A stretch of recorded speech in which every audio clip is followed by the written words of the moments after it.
Hello, evolutionary astrologer Bryan Colter here for your horoscope report for the upcoming lunar eclipse that happens in Capricorn on July 4th. Okay, here we're coming right back to Capricorn. 2020 has really been the year of Capricorn. We've had so many planets in this sign, and right now we have 4 of them. We have the Moon, as I just said. We have Jupiter, we have Pluto, and we have Saturn. Now, whenever a planet in its own sign, Saturn rules Capricorn, it's really, really strong. So it's almost like 2 more votes for Capricorn. So it's like half the energy we're feeling this year is very Capricornian, which basically means we're experiencing a lot of the dark side of Capricorn and a lot of the high-end side of Capricorn as well. And of course, with our work here, as we're leveraging evolutionary astrology to more rapidly grow, more rapidly evolve. This is a more psycho-spiritual understanding of working with this art form known as astrology, helping us to develop personally, to raise our consciousness. That's really my primary focus and interest with this style. It can be tremendously predictive as well. But if we're here to learn, grow, and evolve, which is a common philosophy we find all over the world, and if astrology can point our noses in the right direction on how to accelerate that process, it becomes pretty priceless information, in my opinion. So when contemplating high-end Capricorn, we're really calling in during this lunar eclipse, okay, which is a full moon, full manifestation of higher octave expression Capricorn to offset a lot of dark side Capricorn that we've been experiencing. Yes, through 2020, but especially 2019 as well, because Saturn was in that sign last year as well. And I've been calling 2020 the year of the Great Awakening. As dark side Capricorn is strengthening its grip of control, that's one of the major descriptors of dark side Capricorn energy. The dark side of the patriarchy, ambition gone sour, with ego at the helm, and people who have power and are ambitious about power tend to want to grow more of it and to keep it at all costs, okay? And usually at the detriment of other people's lives.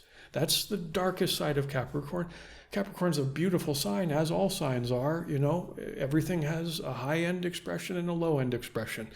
But this year, 2020, the Great Awakening, but yes, the year of Capricorn, we are feeling really the worst side of it, It feels more obvious, okay?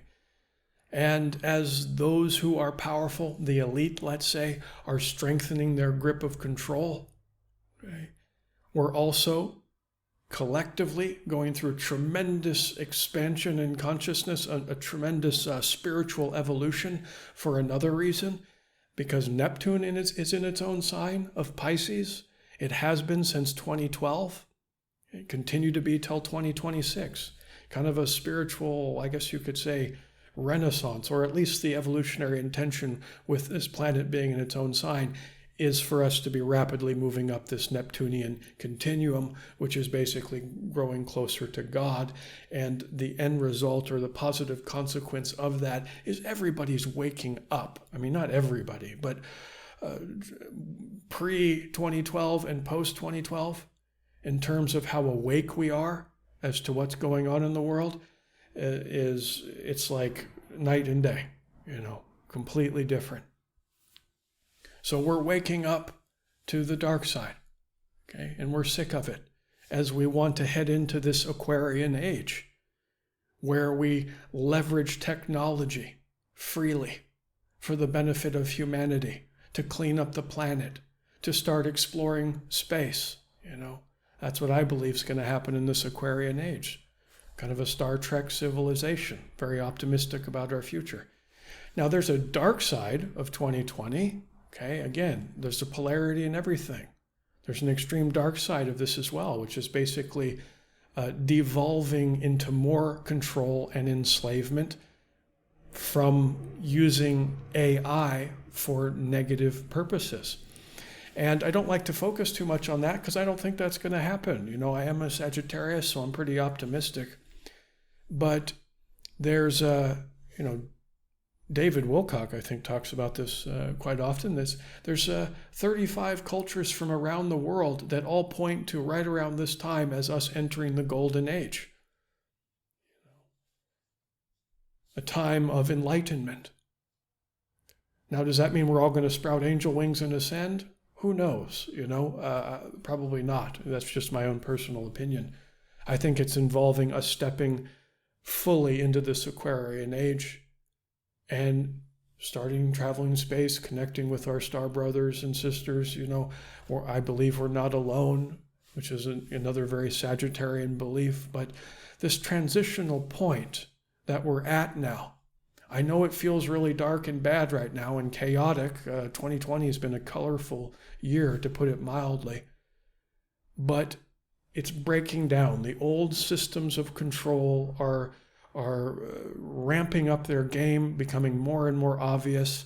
And what they've leveraged is one of their greatest assets is controlling the perception of humans, of everybody. And how do they do that? A variety of ways. But they use media, to tell a distorted version of the truth, a truth that we take on as gospel, and it totally alters our course through life. They use that, and they also created this culture of fear and separation to keep us at odds with each other, to keep us on different teams, so that we're always fighting each other and we're distracted instead of focusing on the real rot of the world, which is the class of people who are trying to enslave the human race, basically. That's the way I see it. I'm sounding a bit preachy here, It's dark side of Sagittarius. And on that note, speaking of dark side of Sagittarius,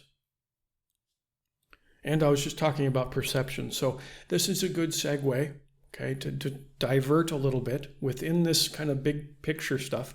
I will, narrow it down to working with the Capricorn Lunar Eclipse in our lives now. But I'm still talking very big picture here, where we consider that what are called the nodes of the moon just change signs. They've been in Cancer, Capricorn, there's Capricorn again, the last year and a half. They just changed signs, either the beginning of June or the beginning of the May, depending on what astrologer you are and how you calculate the nodes. But either way, it's squarely in Gemini Sagittarius now. Now, the nodes, we have the north node of the moon and the south node of the moon. They're always opposite each other, and they follow each other around the chart. The south node of the moon represents the karmic, let's say, habitual energy that we're trying to outgrow. The north node of the moon is our collective, I guess you could say, karmic medicine or remedy to offset the karmic imbalance of being too far into the south node. So if you consider the south nodes and the north nodes a teeter-totter, the south node is going to have more weight on it, As we manifest the more habitual energy of it, the medicine a little harder to reach, but the more we do, the more we find the balance between the two symbols of Gemini and Sagittarius.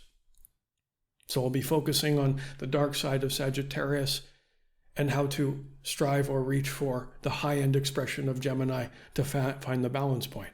Dark side of Sag, I'm kind of falling into it right now, being a bit preachy, But hey, at some point we got to hang our hat on a belief system. I'm just speaking my truth, and I'm happy to hear any feedback, comments about, your perspective so that we can share in this community of like-minded individuals, of stargazers that want to grow, basically. But that's the dark side of Sagittarius. At least one of them is religion, the sign of religion. Now, when I say religions, I don't mean Catholicism or being a Muslim or a Hindu, although that includes that, There's many isms that we would consider a religion. Here's another one, cynicism, It comes down to dogmatic belief systems. And every dogmatic belief systems will have certain blinders. And of course, cynicism has a lot of blinders, just as any religion does. Here's another one, materialism. Are there people in the world that have made a god out of money? Yeah, and that's what we're seeing in spades in 2020, and is a major friction point as we notice that the class disparity gets, the income gap equality gets wider and wider and wider. So, we can be religious about a lot of things. And whenever we're religious about anything, it's not quite the truth. Okay, there's a lot of truth in them. Okay? But anytime us little feeble humans, and what I mean by that is, yes, we have a soul, an immortal soul, our life, light, an extension of God. We are gods with little g's. Oh my God, that's amazing. But we forget. We have amnesia. We forget where we came from. We feel limited here as our consciousness kind of filters out through our personality, our egoism. Yeah. So, as we start to become certain about what reality is, okay, it's flawed. We can't possibly know. Whenever I put in air quotes, feeble humans try to conceptualize God or God consciousness, it turns from God to fantasy. Whether that God is money, or whatever, a God in the sky. We can't possibly know, but it sure is fun to think about and talk about, which I fall in the trap of doing all the time, Now, as we outgrow South Node of Sagittarius, fixed ideologies and belief systems, by striving for the high-end expression of Gemini, which is truth, which is a clearer perception of reality, and Gemini is the sign of information. So through the law of synchronicity, us collectively are already, but will continue to experience, probably even more so than now, an influx of information. Because information cures dogma. That's really the evolutionary intention here. For the next year and a half, I forgot to mention that. They'll be in the signs for the next year and a half. Information cures dogma. And the data dumps that we receive, and of course this is information warfare, with all this strong Mars and Aries warrior energy going on for the next 6 months, North Node in Gemini. It's, yes, a war to keep a control or stranglehold on humanity's perception of reality. Okay, so we remain separate and fighting each other and bickering. Okay, that's the attempt there. Okay, to control the perception of reality. But we also have this information flying in multiple directions. It's an information war that we're in. As everybody's dogmas are fervently getting, going into battle with the warrior energy against each other. Now, in terms of kind of the astrological energy now, it's like, okay, what do we do, with this storm of information? And, with this lunar eclipse, it's about pushing back past barriers. It's about breakthroughs. It's about manifestation. It's about culmination. It's a full moon after all. So as we can contemplate what we can do, we can attempt to move beyond our dogmas if we can look at them clearly enough and realize maybe there's some truths out there we don't see. But although there's some aggressive energy with Mars, and a lot of people fighting with words, sometimes even literal fighting with ideologies, it's not exactly the best time to do that right now. And the reason for that is because we got a lot of planets in retrograde. Excuse me. We got Saturn, Jupiter, Pluto in retrograde. Okay. We also have, Neptune in retrograde and Mercury in retrograde. And we're using the 10-planet system here, 2 of which, the Sun and Moon, can never go retrograde. So of 8 planets that can go retrograde, 5 of them are retrograde. Wow, a lot of retrograde energy.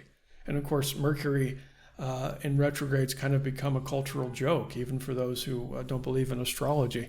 It's not too uncommon to hear them say, oh, my dishwasher broke, must have been Mercury retrograde. But, it's really getting into the mainstream culture in that way, which is a double-edged sword, but it's fun. It's fun to joke, I've had some very strange technological things happen to me the last week or so. Okay, I'm sure that's been the case for a lot of you.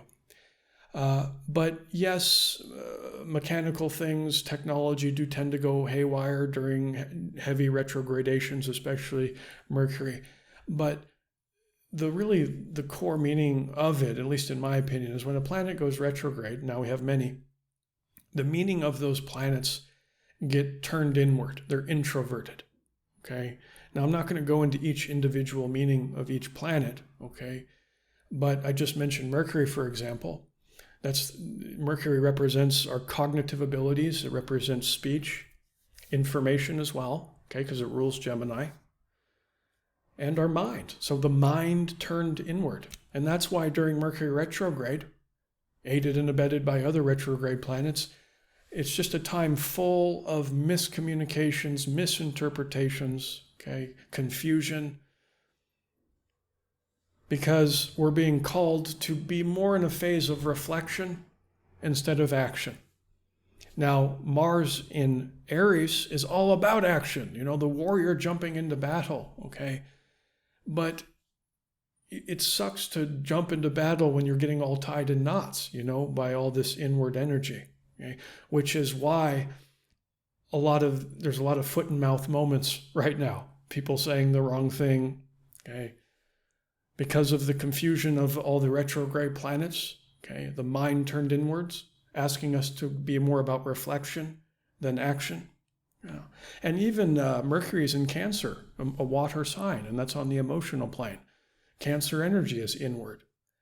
So that's why I said it's not really a good idea within this information warfare necessarily to take part in it, because it might do more damage than good, So in how we access the North Node of the Moon in Gemini, how we find that truth, how we perceive reality more clearly, is not preaching our version of reality out into the world, okay, even though it's kind of what I'm doing here. But we're going to gain more by going inward. The truth is within. So creating a clearer perception of reality through inward means, through our own inward journey. And that's why I called this video The Inner Sanctum, entering the inner sanctum, okay? Because that's where we can do our deepest work now. So the question becomes, how do we work with these symbols in our own personal life to grow and evolve? Well, we are in the season of Cancer. Sun's in Cancer, Mercury's in Cancer, which I've been talking about a lot, especially in the last video. I called that video The Season of the Protector, okay? But things that protect other things, okay, there's a nurturing quality in that. So the more we nurture ourselves, the more we will heal, the more we will grow, and the more we'll have a positive nurturing healing effect in the lives around us. Okay?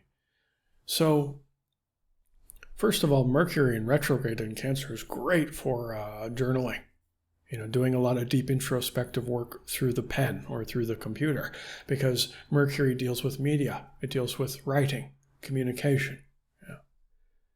Now, we want to be actively engaged, okay, because Mars is actually in a square to that Mercury. Forgot to mention that earlier. Mercury of words in this information war, Mars the warrior. So yes, interpretations, but also conflict, verbal spats, verbal jousting, which isn't going to get us too far right now, although we'll probably see a lot of that now, okay, with the Mars square Mercury. Squares is kind of a hard aspect, so there's friction here between the warrior and the messenger of the gods. Okay? But working with it proactively, which is a good warrior word, assertively, working with our own Mercury what to heal? Mercury thoughts, Mercury perception, going inward through the retrogradation to assertively engage like an inner warrior, like a spiritual warrior, a warrior energy's goal, which is to heal thyself. And the focus of the healing is how we think. Now, emotions can be part of it too, because Cancer energy is an emotional sign. But that's not really where I want to focus most of my attention. Although every thought has at least a little emotion attached to it, sometimes a lot of emotion, and every emotion has at least a little thought attached to it. Okay, they kind of feed off of each other. But I think where the rubber meets the road now is focusing on the Mercury side. Mercury in retrograde in the sign of Cancer, turned inward to heal our thoughts. Okay, and what's going to help this tremendously, as for those of you who know me, I'm pretty biased here, but meditation. Astrology is tremendously helpful. It gets us, allows us to bring our finger pads to the pulse of kind of the energy that's going on right now. And that information is very useful to help us to understand what's going on, also what to avoid and what to strive for. When we're looking at the astrological weather of today, and of course our birth charts are tremendously powerful because we can learn about our life path, we can learn about our gifts, our passions, and our paths of evolution over the course of our entire life, kind of soul contract stuff. And through that confirmation of what we already knew about our own life is inspiration, and it can cause us to grow rapidly. So astrology is tremendous. Obviously I've dedicated my life to it, but I like to also keep it in its place, which is always somewhere south of consciousness. So we can leverage meditation to work directly with our consciousness. And that's why I love the beautiful combination of astrology and meditation and a deepening of our spiritual life. Because with these two tools in place, we can put our personal growth and evolution into hyperdrive. So with this, before I said Neptune in Pisces 2012 to 2026, spiritual evolution, revolution of evolution. Yeah. We're rapidly, collectively moving up this Neptunian continuum. How do we do that? Deepening our relationship to God, whatever that means to us. Deepening our relationship with our own soul, our own psyche, our own inner world. So I do put in a meditation at the end of these videos to help with that and allow the astrology of the day to inform powerful meditation practices, which I'll do at the end of this. But you'll see that for those of you who partake, it's focused on thoughts. Okay? Now, most of our thoughts are habitual. 80% of them, thereabouts. It depends on how conscious we are of our thoughts, but most of us are pretty repetitive, in that way. Deeply, deeply ingrained in us. Deep grooves in the neural net of our brain, if you like. So you can leverage meditative states to create new grooves, basically. More grooves that are in alignment with where you want to head. And in this meditation, we'll be looking at those deep grooves and looking to create new ones. And whether you do it through journaling, through counseling, through meditation, by going on a vision quest, there's many ways of doing it. But to me, the astrology of today is so much focused inward, trying to remain in the eye of the storm and the information storm all around us, as these fixed ideologies are being catapulted at each other. So much aggression. But those teams that everybody's on, it just keeps us all separate. And that's really what this Great Awakening, in my opinion, this year is all about. We'll be feeling it in 2021 too, but this is a major transitional point over the next year and a half as we reach this North Node in Gemini.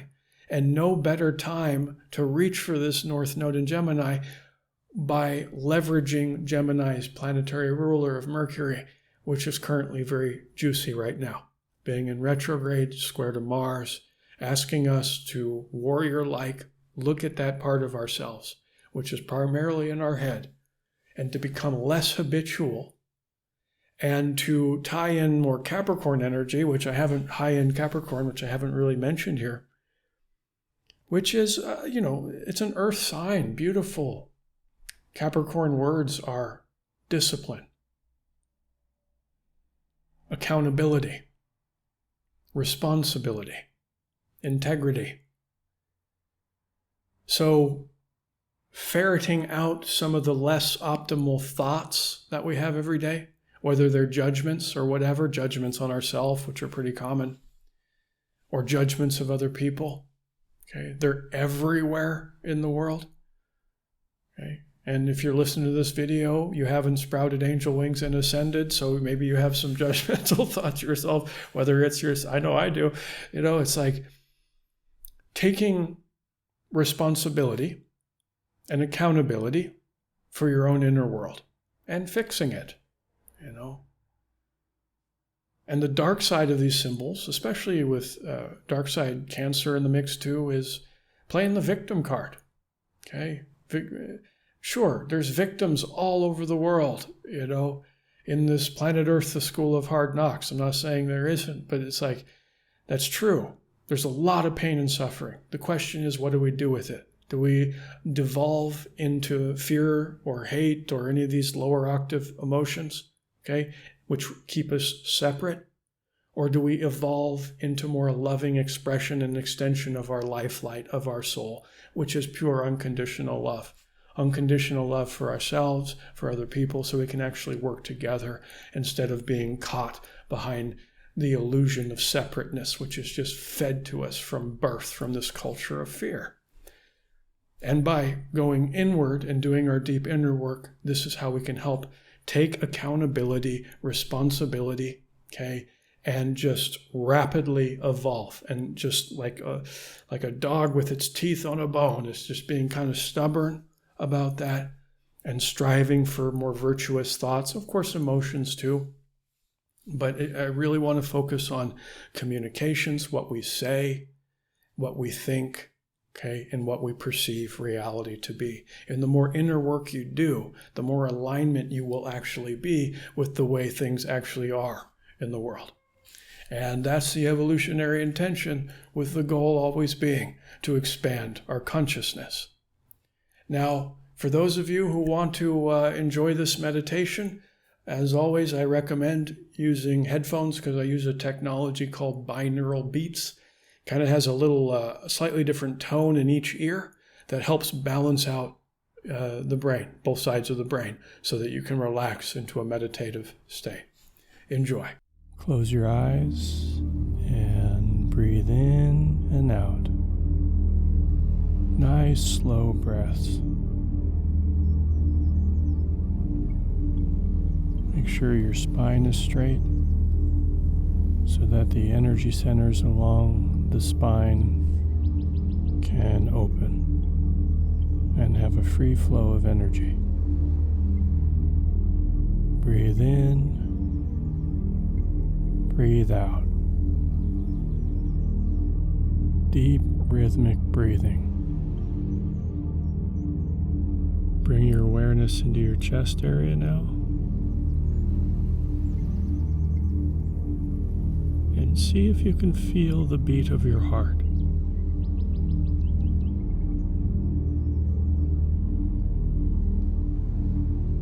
And try to coordinate your breath with the beat of your heart. 4 heartbeats per inhale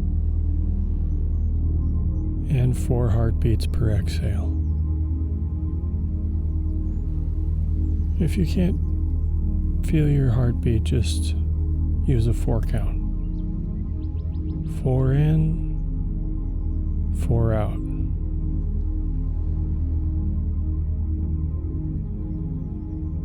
Breathe into your belly and then exhale from your belly. Feel the belly and then the lungs on the inhale. And as you exhale, first from the belly, then the lungs. In, out.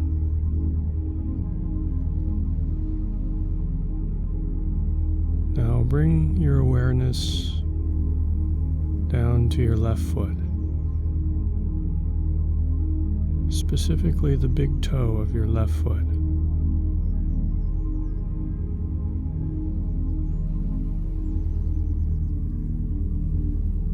then the toe next to the big toe of the left foot,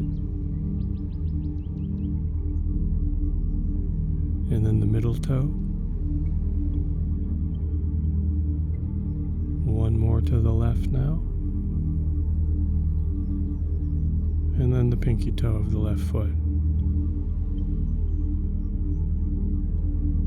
And start to move your awareness up through your foot, slowly now, into the ankle,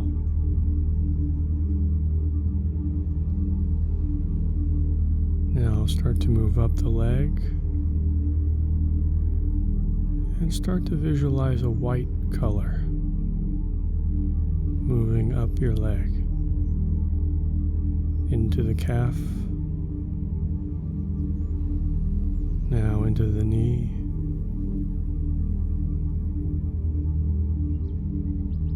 the thigh, and left hip. See your left leg completely relax.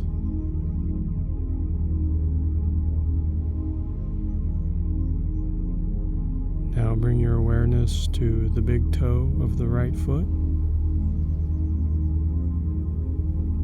then the toe next to it, now the middle toe,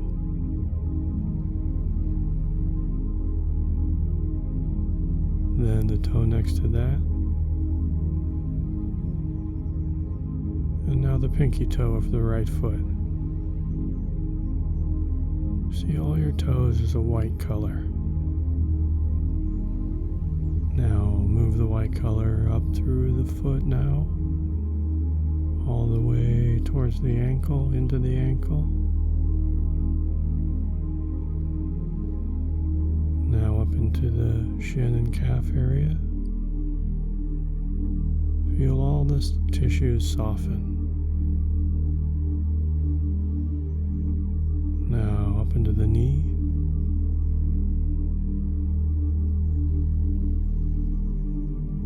Into the thigh.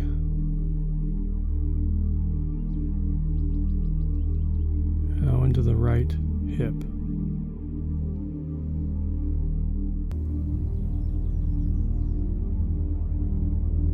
Now visualize the white color in both of your legs at the same time.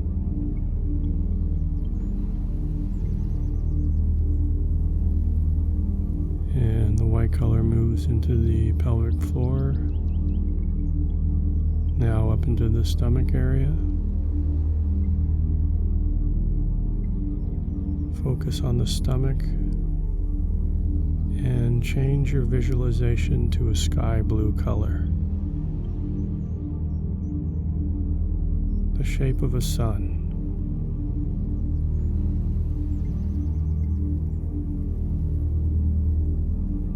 And as you inhale, see the sky blue color grow brighter,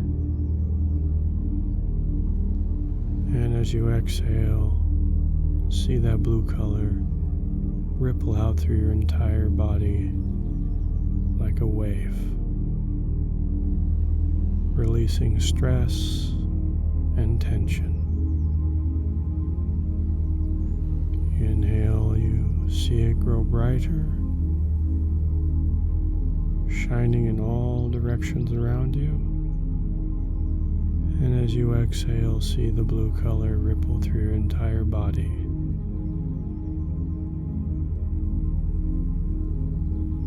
Maintain this visualization. In, out.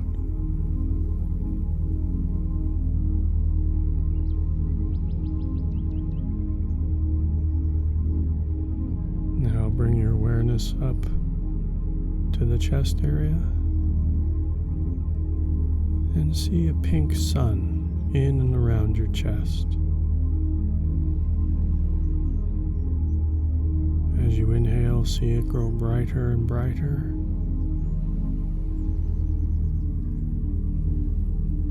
And as you exhale, see it retain its brightness. Inhale, see it grow brighter, shining in all directions. And as you exhale, it maintains its brightness. Feel all your emotions and desires balance.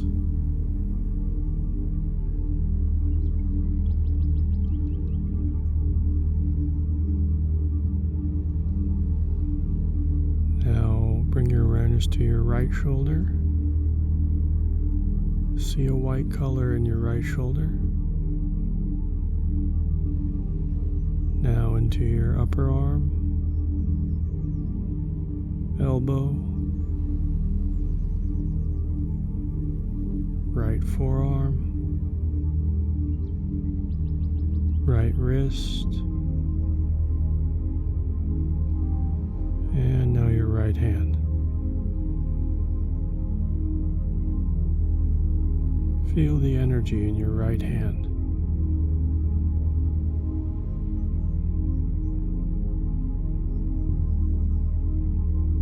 Now move to your left shoulder. Still a white color. Down into your left upper arm. Elbow. Forearm. Wrist, and into the left hand. Now bring your awareness up to your neck area and see this white color in and around your neck. Relaxing all the neck muscles, all the tension in there just melting. And feel that melting sensation start from your neck all the way through your back and spine area.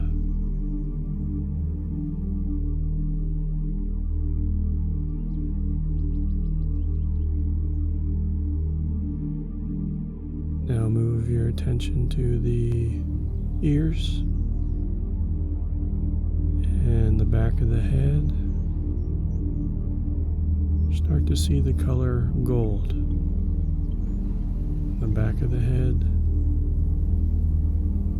See the gold color to move to the top of the head.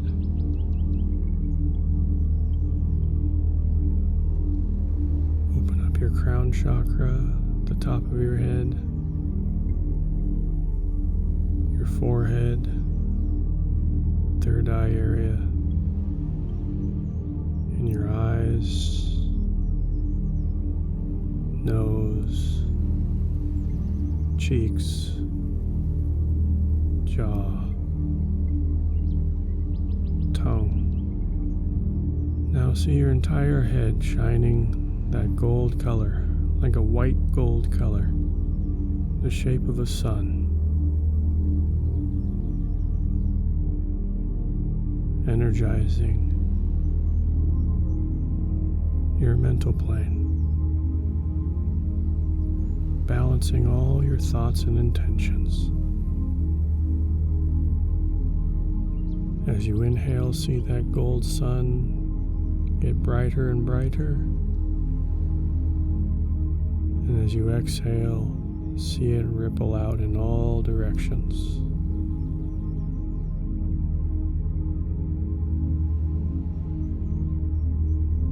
And ask your higher power for guidance during this time.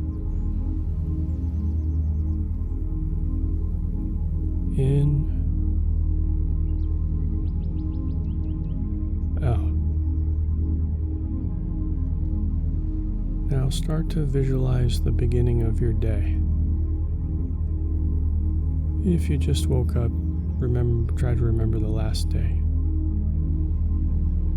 But remember the start of the day.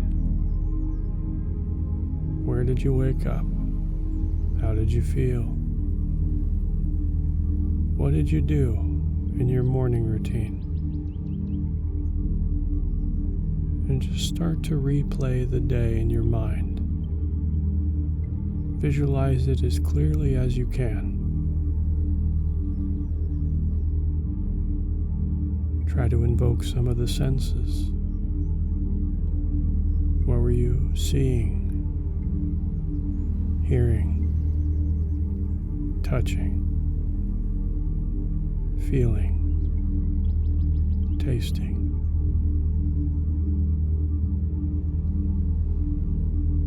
And become aware of your thoughts and your emotions. And try to pinpoint, as you recount the day from start to finish, try to pinpoint a moment of friction in the day. Could have been an interaction with somebody else. Could have been you feeling low. A specific part of the day where you might have been thinking a bit more negatively than usual. And focus on that event of the day. And replay that event with as much clarity as you can. What were you thinking? What were you saying?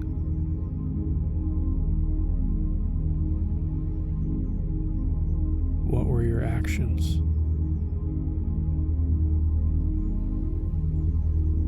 And how are you feeling?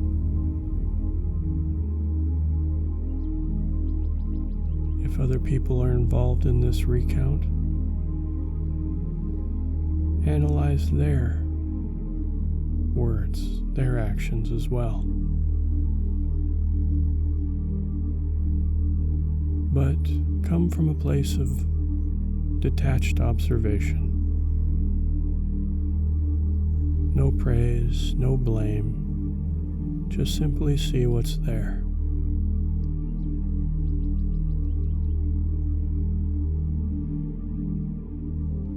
Now, replay this event in your mind from start to finish, except this time, recreate the whole event.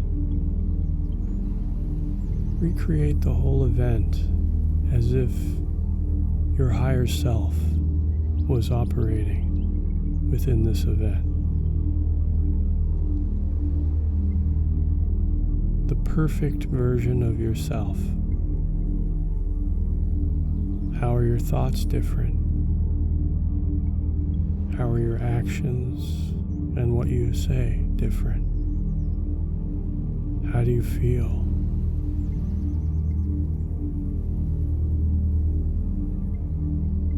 Feel the unconditional love. See how the situation plays out in a perfect way. In a way from your more evolved self.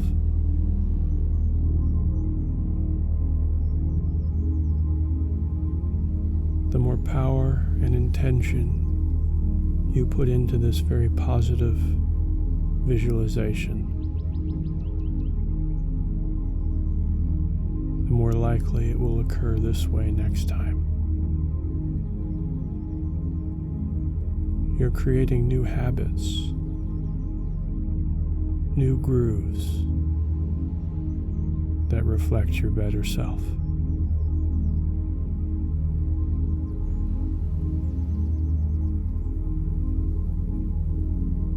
Now bring your awareness back down into your body and feel your entire body at once. And see your entire body glowing in a beautiful snow white color, shining out in all directions. You're so bright, it's blinding. Every cell of your body taking on this luminosity.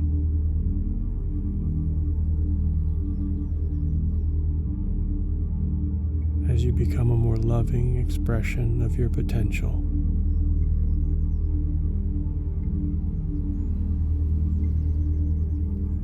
Now bring your awareness back into the room and in your hands and feet, and start to wiggle your fingers and toes. And whenever you're ready,